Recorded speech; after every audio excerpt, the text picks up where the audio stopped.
And I'm like, what competition? We already know who the nice guys and the F-boys are. So I just need Nikki Glaser to clear this up. Like, what is the competition now?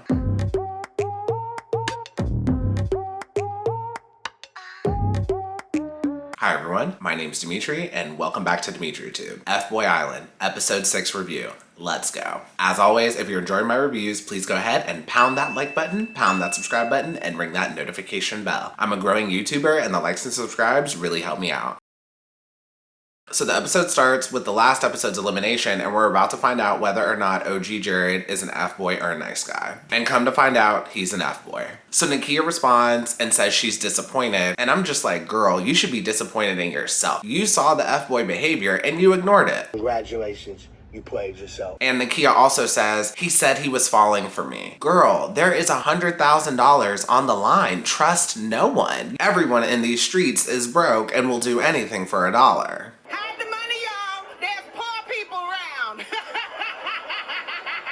Now, none of the guys actually believe that Jared is falling in love with Nakia, and I actually agree with that. And last thing before we move on, Sarah's jumpsuit was really cute.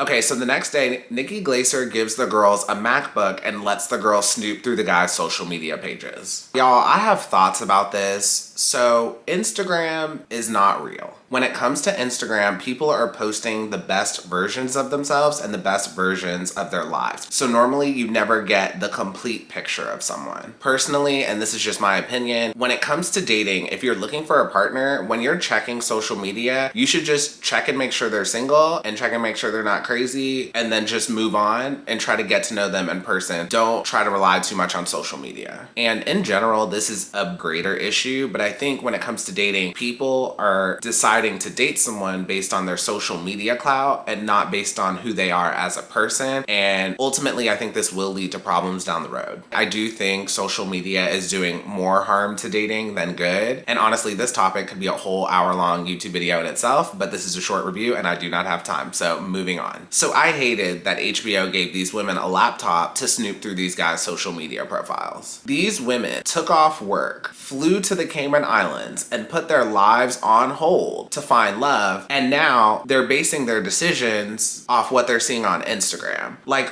what is the point of having this show then? They could have just stayed at home and done that. Also, we are on episode 6 and we know virtually nothing about these women and nothing about these guys. Personally, I would rather see them on dates, getting to know each other more, than watch them snoop through social media pages. And watching them snoop is not interesting. I really think HBO thought letting them do this would be more interesting on TV than it actually was. Anyways, moving on. So during this part, CJ gets mad because Chris is an F-boy and he's been feeding her information on who to eliminate and who to save. And honestly, that was just so dumb. Girl, you're the one who trusted him and decided to take the information. Now, yes, Chris is bad for ratting people out, but CJ is equally as bad because she's the one taking the information and being in cahoots with him. Next, they get on Garrett's page and it looks like he has a girlfriend. Shocking. So then after that, they pan back to the guys and it's revealed to the group of guys that Chris is a rat. Now, Colin took this very personally, but it's a game. He shouldn't have trusted his competitors in the first place. Also, on this show, if you do not have a connection with one of the women, you're screwed. And that's exactly what happened to Chris. He had no connection with anyone, so the only way he was able to stay on the show was to start ratting people out. That way, CJ kept him around. And lastly, did y'all see Jared's outfit? Did y'all like that? Do y'all like his style? So I appreciate the fact that OG Jared takes fashion risks, but I just don't care for his style. So after that, the women meet up with the guys and tell them that they snooped through their social medias. And Sarah gives Garrett an ultimatum. So Sarah tells Garrett that he can either go home or he can get his alleged ex-girlfriend on the phone or on FaceTime for a chat, and all three of them can talk. Now, yet again, Sarah is clowning. Why is she giving this man an ultimatum? He has given you plenty of proof that he's not there for you. So why do you still keep him around? Sarah, how much more proof do you need? Second thing, if you have to FaceTime your boyfriend's ex-girlfriend to find out whether or not he's telling the truth, then you have no trust in him and you need to let him go anyway.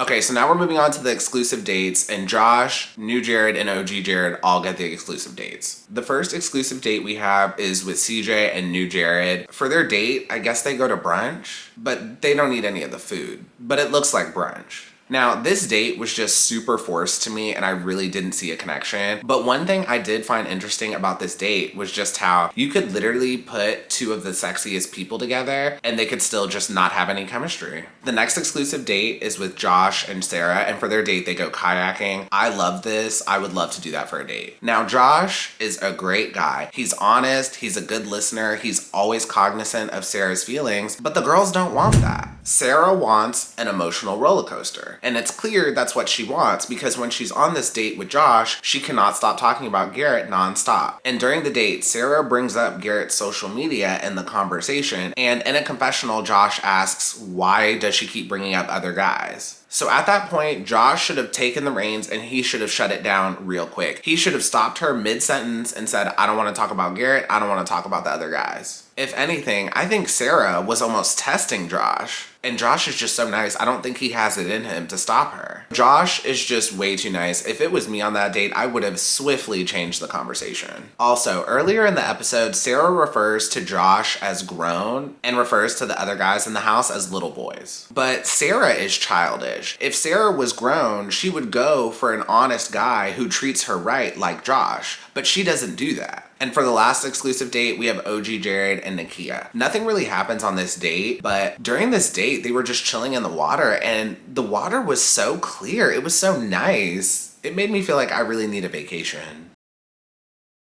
Okay, so after that, Garrett and Sarah FaceTime Garrett's ex-girlfriend. Garrett's ex-girlfriend is gorgeous, and it definitely tracks with what Matt said in a previous episode when he said Garrett likes LA with fake boobs. His ex-girlfriend also has her lips done, and she had nothing bad to say about Garrett and confirms that they are broken up. And after the phone call ends, Garrett gets upset because certain boundaries were pushed. He's also upset because he told the truth, but Sarah didn't trust him. And it reminds him of the struggles he faced in his last relationship. Then he starts crying. And I will say, I think Sarah ate this up. She loves seeing Garrett be vulnerable. But the problem is, it's not clear whether or not this vulnerability in Garrett was actually real or not. Next, the guys are all sitting in a group and Colin, in front of all the other guys, questions OG Jared's genuineness and says he just told Nakia he was falling for her just to say it. So first of all of these guys are F-boys. So if they see real feelings, they probably wouldn't even be able to comprehend it anyway. Also, Jared is Colin's competitor. So why would you agree with him catching feelings? It is ultimately Nakia's decision to make as to whether OG Jared is genuine or not. And at this point, the guys are looking insecure and they're definitely overstepping boundaries because they keep pushing this issue. But this show is just thin on storylines, so I totally get why they're doing it. Also, at this point, Nakia kind of annoyed me because, Nakia, you're in charge. If you like OG Jared, then keep him. Don't let the men in the house run your decisions. So Nakia comes into the conversation and all the guys let her know that they don't like OG Jared and they feel like he's not being genuine. So Nakia talks with OG Jared one-on-one and she's like, now that I hear this, I don't know what to believe. And then she ends up arguing with OG Jared because he doesn't get along with the other guys in the house. Now, I just didn't like this because throughout the season, the women have mentioned how they're strong, they're empowered, and they're in charge. But at this point, you're letting the guys in the house run your decisions. So then after that, a fight starts between Colin and OG Jared, and Colin throws him under the bus and says he's there for money. I thought that was super hypocritical because Colin started the same way. He was found to be an F-boy too, so clearly he went on the show for money as well. So to call out OG Jared for it is very hypocritical. So after that, Colin says that OG Jared is manipulative and gained info from other people, and I was confused because I'm like, what info did he gain? And it's clear to me at this point that Nakia trusts Colin